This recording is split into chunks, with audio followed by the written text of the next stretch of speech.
ਦਰਸ਼ਕੋ break ਤੋਂ ਬਾਅਦ ਤੁਹਾਡਾ ਸਭ ਦਾ ਭਰਪੂਰ ਸਵਾਗਤ ਹੈ। ਹੁਣ ਆਪਾਂ ਗੱਲਬਾਤ ਕਰਨ ਜਾ ਰਹੇ ਹਾਂ ਭਾਰਤ ਤੇ ਤਾਲਿਬਾਨ ਦੇ ਹਵਾਲੇ ਨਾਲ ਕਿ ਕਿਸ ਤਰ੍ਹਾਂ ਜੋ ਭਾਰਤ ਨੇ ਤਾਲਿਬਾਨ ਦੇ ਸਾਹਮਣੇ ਜਿਹੜੇ ਆਪਣੇ ਹਥਿਆਰ ਨੇ ਉਹ ਸੁੱਟ ਦਿੱਤੇ ਨੇ। ਹੁਣ ਤੱਕ ਭਾਰਤ ਜਿਹੜਾ ਤਾਲਿਬਾਨ ਨੂੰ ਮਾਨਤਾ ਨਹੀਂ ਦਿੰਦਾ ਸੀ, ਪਰ ਹੁਣ ਭਾਰਤ ਨੇ ਆਪਣਾ ਇੱਕ ਡੈਲੀਗੇਸ਼ਨ ਜੋ ਦੋਹਾ ਕਤਰ ਭੇਜਣ ਦਾ ਜਿਹੜਾ ਹੈ ਉਹ ਫੈਸਲਾ ਕੀਤਾ ਹੈ ਅਤੇ ਉਹ ਹੁਣ ਤਾਲਿਬਾਨ ਨਾਲ ਸਿੱਧੀ ਗੱਲਬਾਤ ਕਰਨ ਲਈ ਤਿਆਰ ਹੈ। सो इस बारे आप विचार चर्चा करन जा रहे हैं। सो असीं चाहांगे कि तुसीं नाल इसी तरह ही बने रहना।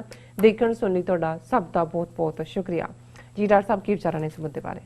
देखो, गुरु तेग बहादुर साहब दे दो श्लोक गुरु ग्रंथ साहिब च असीं पढ़दे हैं जी। एक है कि बल छुटक्यो बंधन परै कछु न होत उपाय, कहो नानक अब ओट हर गज ज्यों हो सहाय।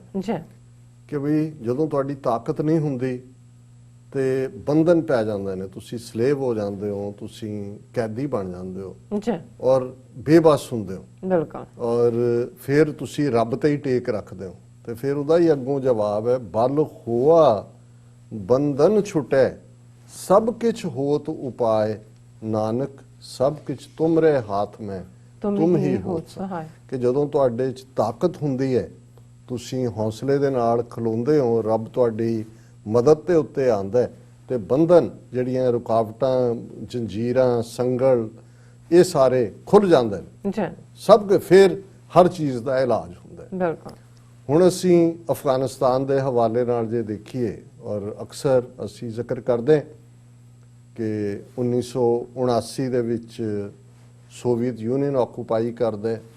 अगले 10 साल अफगान बेशक वो एक जिहाद की फॉर्म लै लैंदा, दुनिया भर तो मुसलमान लड़ाके जाके लड़ते हैं, लेकिन ये कोई शक नहीं है कि 1 मिलियन अफगान उहदे च मरदा है और 2 मिलियन जख्मी हुंदे ने। और वो सोवियत यूनियन जिहने सब तो पहला स्पेस च भेजिया, बांदर भेजिया, फिर यूरी गागरिन भेजिया, वो सारा जिहड़ा पार्ट, और जिन्हें चेकोस्लोवाकिया, हंगरी, पोलैंड ऑकूपाई किया, अद्धा यूरोप उहदे कब्जे च सी, सुपर पावर, वो उस अफगानिस्तान दियां पहाड़ियां दे विच, अफगानिस्तान दी उस हिंदू कुश वाड़ियां उन्हां सारियां जिथे कदे हिंदू कुश होए सी, कुश दा मतलब है कि मार देना, उन्हां दा उत्थे ही सोवियत यूनियन कुश होए।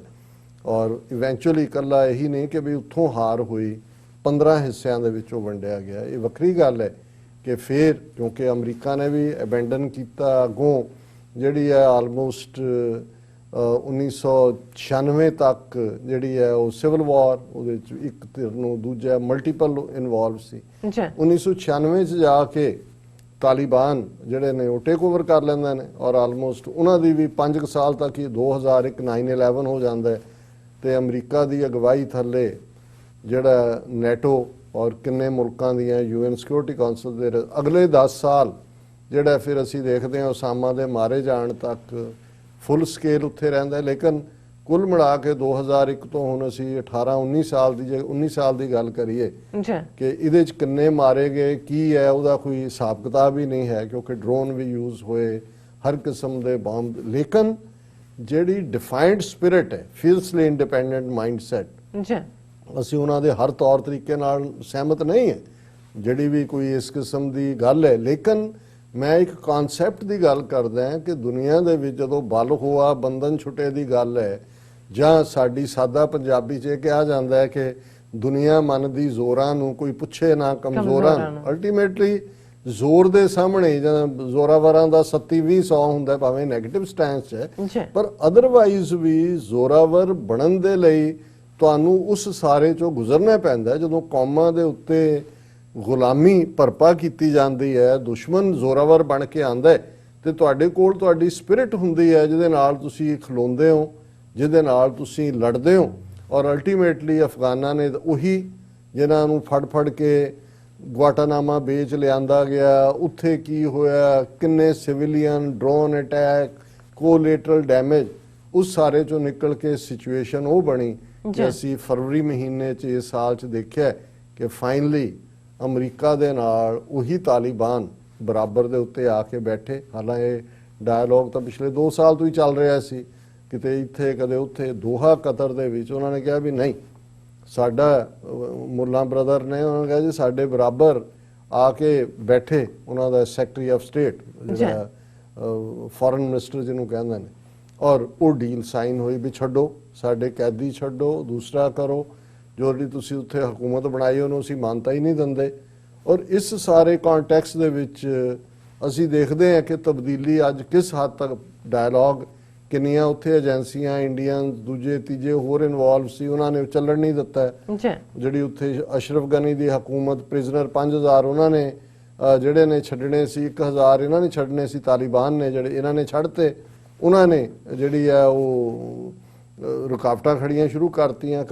ਮੁੱਕਦੀ ਗੱਲ ਹਾਲਤ ਇਹ ਹੋਏ, ਉਹਨਾਂ ਨੇ ਕੋਈ ਤਾਲਿਬਾਨ ਨੇ ਜਿਹੜੇ ਜੰਗ ਦੇ ਮੈਦਾਨ ਦੇ ਵਿੱਚ ਵੀ ਇੱਕ ਵਾਰੀਅਰਸ ਦੀ ਤਰ੍ਹਾਂ ਖਲੋਤੇ, ਡਿਫੀਟ ਦਿੱਤੀ ਐਨਮੀ ਨੂੰ।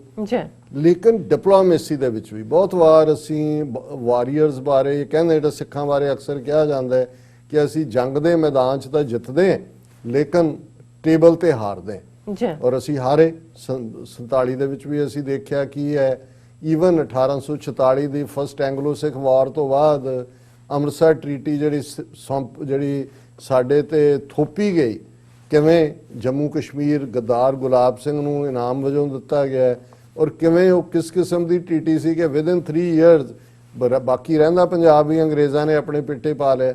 ਸੋ ਇਹ ਸਾਡੀ ਫੇਲਿਅਰ ਰਹੀ ਹੈ। 47 ਦਾ ਦੌਰ ਸਾਹਮਣੇ ਕਿ ਗ੍ਰੇ ਏਰੀਆ, ਹਰ ਕੋਈ ਆਪਣੀ ਕੌਮ ਦਾ ਕਲੇਮ ਕਰ ਰਿਹਾ ਹੈ, ਔਰ ਆਪਣੇ ਢੰਗ ਨਾਲ ਅਸੀਂ ਇੰਨੇ ਬੈਸਟ ਸਾਡੇ ਪੁਆਇੰਟਸ ਹੁੰਦਿਆਂ ਹੋਇਆਂ ਵੀ ਅਸੀਂ ਜਿਹੜੇ ਨੇ ਨਾ ਘਰ ਕੇ ਰਹੇ ਨਾ ਘਾਟ ਕੇ ਰਹੇ, ਮਤਲਬ ਅਸੀਂ ਕਿੱਥੇ ਜਾ ਕੇ ਖਲੋਤੇ। ਲੇਕਿਨ ਮੈਂ ਇਹ ਤਾਰੀਫ ਕਰਨਾ ਚਾਹੁੰਦਾ ਹਾਂ ਕਿ ਤਾਲਿਬਾਨ ਨੇ ਥਰੂ ਆਊਟ ਜਿਵੇਂ ਉਹਨਾਂ ਨੇ ਨੈਗੋਸ਼ੀਏਸ਼ਨ ਕੀਤੀ ਹੈ, ਜਿਵੇਂ ਉਹ ਆਪਣੇ ਜਿਹੜਾ ਵੀ ਉਹਨਾਂ ਦਾ ਹੈ ਮੌਕਫ ਉਸ ਦੇ ਉੱਤੇ ਅੜੇ ਹੋਏ ਨੇ ਜਾਂ ਅੜੇ ਰਹੇ ਨੇ, ਔਰ ਉਹਨੇ ਉਹ ਸਿਚੁਏਸ਼ਨ ਲਿਆਂਦੀ ਕਿ ਜਿਹੜੀ ਅਬਦੁੱਲਾ ਔਰ ਅਸ਼ਰਫ ਗਨੀ ਹੁਣ ਟੁਗੈਦਰ ਨੇ, ਉਹਨਾਂ ਨੂੰ ਜਿਹੜਾ ਉਹ ਨੈਗੋਸ਼ੀਏਸ਼ਨ ਟੇਬਲ ਤੇ ਆਉਣਾ ਪਿਆ। ਉੱਥੇ ਪਹੁੰਚ ਕੇ ਵੀ ਜਦੋਂ ਦੋਹਾ 'ਚ ਨੈਗੋਸ਼ੀਏਸ਼ਨ ਸ਼ੁਰੂ ਹੋਣ ਵਾਲੀ ਸੀ, 5 ਪ੍ਰਿਜ਼ਨਰ, 5 ਜਾਂ ਕੋਈ ਥੋੜੇ ਜ਼ਿਆਦਾ ਹੋਣਗੇ, ਤਾਲਿਬਾਨ ਨੇ ਕਿਹਾ ਵੀ ਇਹਨਾਂ ਨੂੰ ਪਹਿਲਾਂ ਛੱਡੋਗੇ ਤਾਂ ਗੱਲ ਅੱਗੇ ਤੁਰੇਗੀ। ਉਹ ਉਹਨਾਂ ਦੇ ਬੜੇ ਅਹਿਮ ਸੀ, ਉਹਨਾਂ ਨੇ ਆਨਾਕਾਨੀ ਕੀਤੀ, ਨਹੀਂ ਜੀ ਉਹਨੂੰ ਨਹੀਂ, ਉਹਨਾਂ ਨੇ ਕਿਹਾ ਜੀ ਉਹਨਾਂ ਨੂੰ ਉੱਥੋਂ ਫਲਾਈ ਕਰਾਓ, ਇੱਥੇ ਲਿਆਓ, ਜਦੋਂ ਤੱਕ ਉਹ ਨਹੀਂ ਆਉਂਦੇ ਗੱਲਬਾਤ ਸ਼ੁਰੂ ਨਹੀਂ। ਮੰਨਣਾ ਪਿਆ ਕਿਉਂਕਿ ਜ਼ਾਹਰ ਹੈ ਕਿ ਜਿਹੜੇ ਜ਼ਲਮੇ ਖਾਲਿਲਜ਼ਾਦ ਜਿਹੜੇ ਐਨਵੋਏ ਨੇ ਅਮਰੀਕਾ ਦੇ, ਖੁਦ ਵੀ ਅਫਗਾਨ ਹੈ, ਉਹ ਹੈ ਤਾਂ ਪ੍ਰੋ ਇੰਡੀਆ, ਉਹ ਟਰੰਪ ਦੇ ਬਿਹਾਫ ਤੇ ਗੱਲ ਕਰ ਰਿਹਾ। ਟਰੰਪ ਇਲੈਕਸ਼ਨਾਂ ਦੇ ਵਿੱਚ ਹੁਣ ਜਦੋਂ ਡਿਬੇਟ ਸ਼ੁਰੂ ਹੋਣੀ ਆਉਣ ਵਾਲੇ ਦਿਨਾਂ 'ਚ, ਉਹ ਦਿਖਾਣਾ ਚਾਹੁੰਦਾ ਹੈ ਕਿ ਜੀ ਦੇਖੋ ਫੋਰਨ ਪਾਲਿਸੀ ਸਾਡੀ, ਅਸੀਂ UAE ਦੇ ਨਾਲ ਵੀ ਇਜ਼ਰਾਈਲ ਦੇ ਸਬੰਧ ਬਣ ਗਏ, ਬਹਿਰੀਨ ਨਾਲ ਵੀ ਬਣ ਗਏ, ਮੋਰਾਕੋ ਔਰ ਸੁਡਾਨ ਵੀ ਆਨਲਾਈਨ ਹੈ, ਔਰ ਓਮਾਨ ਵੀ ਜਿਹੜਾ ਉਹ ਆਏਗਾ, ਸਾਊਦੀ ਅਰੇਬੀਆ ਨੇ ਵੀ ਕਹਿ ਦਿੱਤਾ ਵੀ ਜਹਾਜ਼ ਉੱਤੋਂ ਦੀ ਲੰਘ ਜਾਣ। ਹੁਣ ਇਸ ਸਾਰੇ ਦੇ ਵਿੱਚ ਕਿਉਂਕਿ ਪਹਿਲੇ ਕੈਂਪੇਨ 'ਚ ਪ੍ਰੋਮਿਸ ਸੀ ਕਿ ਫੌਜ ਵਾਪਸ ਲਿਆਣੀ ਹੈ ਇਰਾਕ ਤੋਂ, ਅਫਗਾਨਿਸਤਾਨ ਤੋਂ। ਇਰਾਕ ਤੋਂ ਤਾਂ ਰਿਡਿਊਸ ਕੀਤਾ, ਆਈ ਵੀ ਹੈ। ਅਫਗਾਨਿਸਤਾਨ 'ਚੋਂ ਜਿਹੜਾ 8-9 ਹਜ਼ਾਰ ਹੈ ਉਹਦੇ 'ਚੋਂ ਵੀ 5-6 ਹਜ਼ਾਰ ਉੱਥੋਂ ਕੱਢਣਾ ਚਾਹੁੰਦੇ ਨੇ ਇਹ ਸਾਰੇ ਤੋਂ ਪਹਿਲਾਂ, ਪਰ ਉਹ ਚਾਹੁੰਦੇ ਨੇ ਕਿ ਵੀ ਇਹ ਲੱਗੇ ਕਿ ਜੀ ਡੀਲ ਹੋਈ ਹੈ, ਸਰੈਂਡਰ ਨਹੀਂ ਹੋਗਾ, ਫਰਕ ਹੀ ਨਹੀਂ। ਪਰ ਤਾਲਿਬਾਨ ਆਪਣੇ ਤੇ ਅੜੇ ਹੋਏ ਨੇ ਕਿ ਭਾਈ ਇਹ ਸਾਡੀਆਂ ਜਿਹੜੀ ਇਹ ਹੈ, ਕਿਉਂਕਿ ਗੱਲ ਇਸ ਵੇਲੇ ਜਿਹੜਾ ਮੇਰਾ ਖਿਆਲ ਹੈ ਵੀ ਇਹ ਅਮਰੀਕਨਾਂ ਨੂੰ ਵੀ ਪਤਾ ਹੈ ਕਿ ਅਲਟੀਮੇਟਲੀ ਜਿਹੜੀ ਉੱਥੇ ਹਕੂਮਤ ਵੀ ਖੜੀ ਹੈ, ਜਿੱਦਣ ਅਮਰੀਕਾ ਬਾਹਰ ਨਿਕਲਿਆ ਉਹ ਜਿਵੇਂ ਨਜ਼ੀਬੁੱਲਾ ਵਿਦਨ 24 ਆਵਰਸ ਫੜ ਕੇ ਉਹਨਾਂ ਨੇ ਪੋਲ ਨਾਲ ਲਟਕਾ ਦਿੱਤਾ ਸੀ, ਇਹੀ ਹਾਲ ਇਹਨਾਂ ਦਾ ਹੋਣਾ। ਸੋ ਇਹ ਹੁਣ ਕੁਛ ਨਾ ਕੁਛ ਐਸਾ ਵੀ ਹੈ, ਤਾਲਿਬਾਨ ਦਾ ਇੱਕ ਮੌਕਫ ਜ਼ਾਹਰ ਹੈ ਕਿ ਉਹ ਉਹਨੂੰ ਇਸਲਾਮਿਕ ਐਮੀਰੇਟ ਕਹਿੰਦੇ ਨੇ ਔਰ ਇਸਲਾਮਿਕ ਸ਼ਰ੍ਹਾ ਮੁਤਾਬਕ ਰਨ ਕਰਨਾ ਚਾਹੁੰਦੇ ਨੇ। ਦੂਸਰੀ ਧਿਰ ਜਿਹੜੀ ਹੈ ਉਹ ਨਾਲ ਬੀਬੀਆਂ ਵੀ ਲਿਆਈ ਹੈ, ਮਾਈਨੋਰਟੀਜ਼ ਦੀ ਗੱਲ ਜਾਂ ਦੂਜੀ ਤੀਜੀ ਦੇ ਥੱਲੇ ਉਹ ਚਾਹੁੰਦੇ, ਉਹ ਆਪਣਾ ਸਪੇਸ ਚਾਹੁੰਦੇ ਨੇ। ਇੰਨਾ ਫਿਕਰ ਕਿਸੇ ਨੂੰ ਮਾਈਨੋਰਟੀਜ਼ ਦਾ ਜਾਂ ਬੀਬੀਆਂ ਦਾ ਨਾਲੋਂ ਬਹੁਤਿਆਂ ਨੂੰ ਇਹ ਹੈ ਵੀ ਸਾਡੀ ਹੋਂਦ ਰਹੇ। ਹੁਣ ਗੱਲਬਾਤ ਸਿਰੇ ਚੜੇਗੀ ਕਿ ਨਹੀਂ ਇਹ ਤਾਂ ਪਤਾ ਨਹੀਂ ਹੈ, ਕਿਉਂਕਿ ਅਜੇ ਵੀ ਰੁਕਾਵਟਾਂ ਨੇ ਔਰ ਤਾਲਿਬਾਨ ਜਿਹੜੇ ਉਹਨਾਂ ਦਾ ਸੈਂਟਰਲ ਇਸ਼ੂ ਨੇ ਉਹਦੇ ਤੇ ਉਹ ਬੈਂਡ ਨਹੀਂ ਕਰਦੇ। ਅਦਰਵਾਈਜ਼ ਉਹਨਾਂ ਨੇ ਜਿਵੇਂ ਨੈਗੋਸ਼ੀਏਸ਼ਨ ਡੀਲ ਕੀਤੀ, ਅਦਰਵਾਈਜ਼ ਤਾਂ ਇਹ ਜਿਹੜੀ ਹੈ ਉਹ ਸਟਾਰਟਅਪ ਹੀ ਨਾ ਹੁੰਦੀ। ਲੇਕਿਨ ਜਿਹੜਾ ਅਸੀਂ ਅੱਜ ਡਿਸਕਸ ਕਰ ਰਹੇ ਹਾਂ ਕਿ ਸਾਰੇ ਪੀਰੀਅਡ 'ਚ ਹਮੇਸ਼ਾ ਇੰਡੀਅਨ ਮੌਕਫ ਤਾਲਿਬਾਨ ਨੂੰ ਪਾਕਿਸਤਾਨ ਦੀ ISI ਨਾਲ ਜੋੜ ਕੇ ਦਹਿਸ਼ਤਗਰਦੀ ਦਾ ਰਿਹਾ।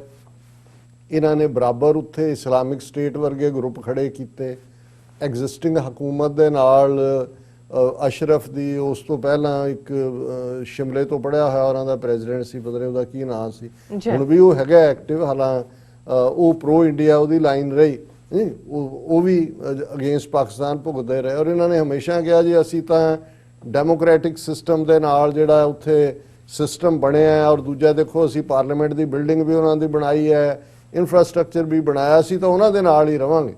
ਹੁਣ ਗਰਾਊਂਡ ਤੁਸੀਂ ਕਿੰਨੀ ਕੁ ਦੇਰ, ਜੇ ਅਮਰੀਕਾ ਵਰਗੀ ਤਾਕਤ ਜਿਨ੍ਹਾਂ ਨੇ ਉਹ ਸਾਰੇ ਐਵੇਂ ਨਹੀਂ ਉਹ ਤਾਲਿਬਾਨ ਦੇ ਨਾਲ ਬੈਠ ਕੇ ਗੱਲਬਾਤ 'ਚ ਉਹਨਾਂ ਨੇ ਆਪਣੇ ਹੁਣ ਉਹਨਾਂ ਦਾ ਤੁਸੀਂ ਦੇਖੋ ਜਦੋਂ ਤਾਕਤ ਦੀ ਗੱਲ ਹੈ, ਹੁਣ ਉਹ ਇੱਕ ਪਿਕਚਰ ਆਈ ਜਿਹੜੀ ਦੋਹਾ ਦੇ ਵਿੱਚ ਹੁਣ ਚੇਅਰਸ ਲੱਗੀਆਂ ਹੋਈਆਂ ਸਾਰੀਆਂ ਬੈਠੇ ਹੈ, ਤੇ ਉਹ ਇਹਨਾਂ ਦਾ ਤਾਲਿਬਾਨ ਦਾ ਨੁਮਾਇੰਦਾ ਚੇਅਰ ਦੇ ਉੱਤੇ ਚੌਂਕੜੀ ਮਾਰ ਕੇ ਬੈਠਾ। ਹੁਣ ਉਹਨੂੰ ਕਈਆਂ ਨੇ ਕੀਤਾ, ਪਰ ਇੱਕ ਨੇ ਸਿੱਖ ਵੀਰ ਨੇ ਲਿਖਿਆ, ਉਹਨੇ ਕਿਹਾ ਇਹ ਹੈ ਕਿ ਜਦੋਂ ਤੁਸੀਂ ਤਾਕਤ 'ਚ ਹੁੰਦੇ ਹੋ, ਉਹਨਾਂ ਨੇ ਕਿਹਾ ਜੀ ਤੁਹਾਡੀ ਅਸੀਂ ਹੈ ਨਹੀਂ ਇਹ ਸਾਡੀ ਤਹਿਜ਼ੀਬ, ਅਸੀਂ ਲੱਤਾਂ ਲਮਕਾ ਕੇ ਤਾਂ ਘੋੜਿਆਂ ਦੀਆਂ ਕਾਠੀਆਂ ਤੇ ਬਹਿੰਦੇ, ਬਾਕੀ ਤਾਂ ਅਸੀਂ ਇਹੀ ਸਾਡਾ ਪੋਸਚਰ।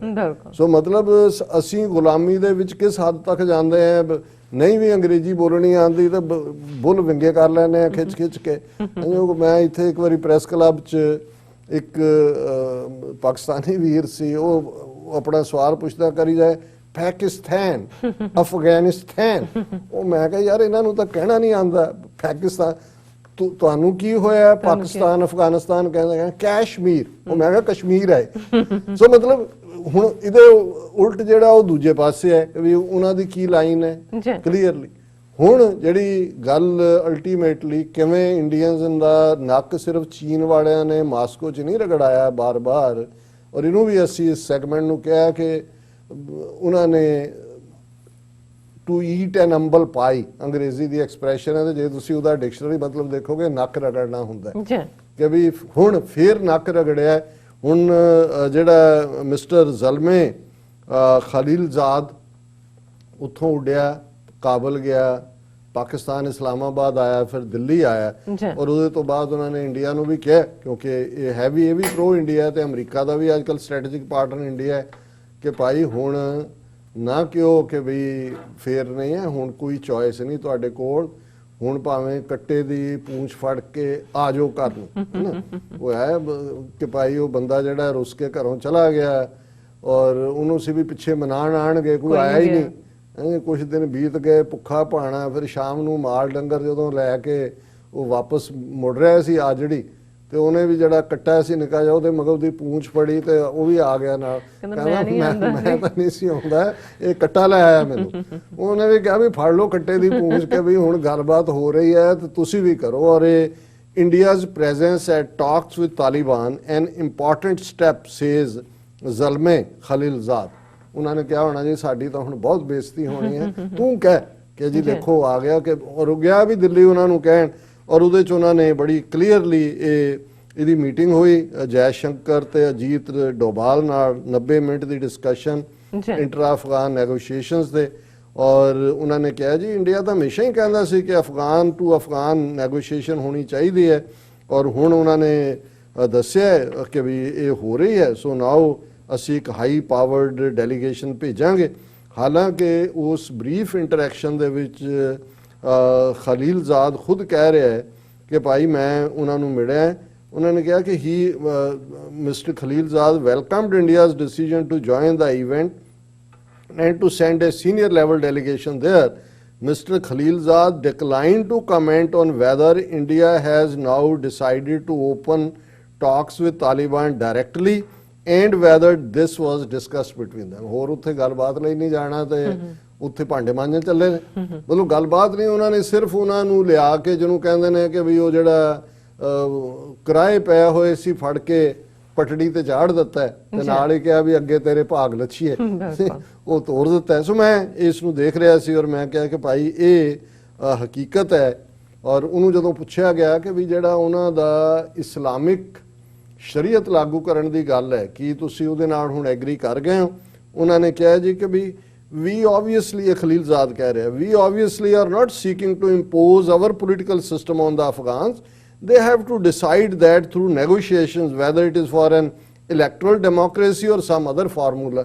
ਹੁਣ electoral democracy ਤੋਂ ਬਿਨਾਂ ਹੋਰ ਕਿਹੜਾ ਫਾਰਮੂਲਾ ਹੈ? ਸੋ ਜ਼ਾਹਿਰ ਹੈ ਕਿ ਵੀ ਇਸ ਵੇਲੇ ਤੱਕ ਇਹ ਲੱਗਦਾ ਹੈ ਕਿ ਵੀ ਭਾਰਤ ਨੂੰ ਇੱਕ ਵਾਰੀ ਫੇਰ ਉਹਨਾਂ ਨੇ ਨੱਕ ਰਗੜਾ ਲਏ ਨੇ ਅਫਗਾਨਾਂ ਨੇ ਵੀ ਉੱਥੇ ਕਰਨਾ ਕਰਾਣਾ ਤਾਂ ਕੁਝ ਬਹੁਤ ਚੰਗੀ ਤਰ੍ਹਾਂ ਸਮਝਦੇ ਨੇ। ਉਸ ਤੋਂ ਪਹਿਲਾਂ ਉਹਨਾਂ ਦਾ ਹੀ ਤਾਲਿਬਾਨ ਦਾ ਵਾਈਸ ਪ੍ਰੈਜ਼ੀਡੈਂਟ ਕਹਿ ਚੁੱਕਾ ਹੈ ਇੰਡੀਆ ਨੂੰ ਕਿ ਵੀ ਤਾਂ ਹੁਣ ਇਹਨਾਂ ਨੂੰ ਇਹ ਹੈ ਕਿ ਵੀ ਚਲੋ ਗੱਲਬਾਤ ਦੇ ਬਹਾਨੇ ਨਾਲ ਉਹਨਾਂ ਨੂੰ ਠੰਡਾ ਰੱਖੋ, ਨਹੀਂ ਤਾਂ ਉਹ ਉਧਰ ਜਦੋਂ ਸੈਟਲ ਹੋ ਗਿਆ ਅਫਗਾਨਿਸਤਾਨ ਕਸ਼ਮੀਰ ਵੱਲ ਮੁੜਨਗੇ। ਇੰਨਾ ਕੁ ਪਾਰਟ ਹੈ ਕਿ ਇਹਨਾਂ ਨੂੰ ਫੇਸ ਦੇਣ ਦੀ ਕੋਸ਼ਿਸ਼ ਕੀਤੀ ਜਾਏ। ਸੋ ਇਹ ਅਲਟੀਮੇਟਲੀ ਹੈ ਤਾਕਤ, ਜਦੋਂ ਤੁਸੀਂ ਸੱਚਮੁੱਚ, ਔਰ ਇਹ ਗੱਲ ਮੈਂ ਅਕਸਰ ਦੁਹਰਾਉਂਦਾ ਕਿ ਗੁਲਾਮ ਉਹ ਬਣਦਾ ਹੈ ਜੋ ਗੁਲਾਮ ਰਹਿਣਾ ਚਾਹੁੰਦਾ ਹੈ। ਜਿਹੜਾ ਗੁਲਾਮ ਨਹੀਂ ਰਹਿਣਾ ਚਾਹੁੰਦਾ ਉਹਨੂੰ ਕੋਈ ਗੁਲਾਮ ਨਹੀਂ ਬਣਾ ਸਕਦਾ। ਬਿਲਕੁਲ ਡਾਕਟਰ ਸਾਹਿਬ, ਤੁਹਾਡਾ ਬਹੁਤ ਬਹੁਤ ਸ਼ੁਕਰੀਆ ਸਾਥ ਲੈਣ ਬ੍ਰੇਕ। ਵਿਊਅਰਸ ਤੁਸੀਂ ਇਸੇ ਤਰ੍ਹਾਂ ਹੀ ਜੁੜੇ ਰਹਿਣਾ, ਮਿਲਦੇ ਹਾਂ ਆਫਟਰ ਦਿਸ ਸ਼ਾਰਟ ਬ੍ਰੇਕ।